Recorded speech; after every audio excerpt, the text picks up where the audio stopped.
Lille, ses brasseries, ses maisons en briques et ses 226 000 habitants, autant de potentiels touristes pour l'Indre-et-Loire.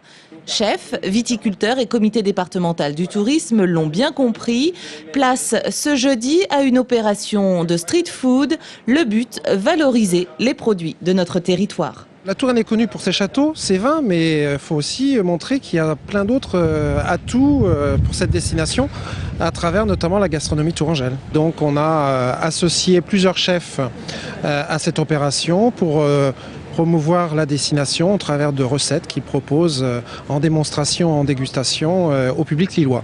Asperges blanches de Bourgueil, suprême de Géline ou pigeonneaux de Racan, place à l'innovation avec des valeurs sûres du terroir. Les 6 chefs ont réussi à dépoussiérer l'image parfois un peu obsolète de la tradition culinaire. Cette grande première est aussi l'occasion d'étoffer son réseau et d'échanger ses secrets de cuisine. Ce qui me plaisait, c'est de rencontrer d'autres collègues de la ville ou de la région qui tiennent des restaurants, des gens qu'on voit juste comme ça à métro ou sur les marchés.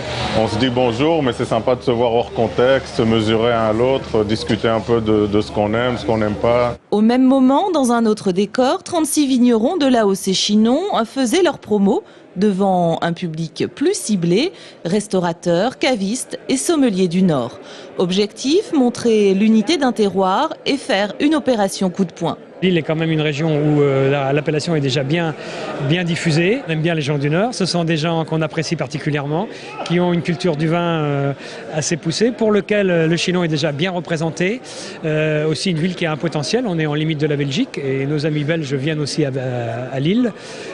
Donc tout cela nous semblait particulièrement intéressant pour provoquer un déplacement. Cela semble porter ses fruits car les professionnels apprécient. Dans le Nord, on aime bien le champagne, les bourgognes blancs et les bordeaux. Donc de la part du Chinon, surtout la vente sur nous elle est surtout très intéressante au printemps, où là beaucoup de gens découvrent le Chinon ou redécouvrent le Chinon.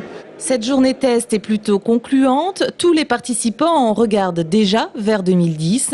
Ils reviendront très certainement à Lille, mais n'excluent pas non plus de se tourner vers d'autres capitales régionales ou grandes villes de province, parmi lesquelles Rouen, Nantes ou encore Bordeaux.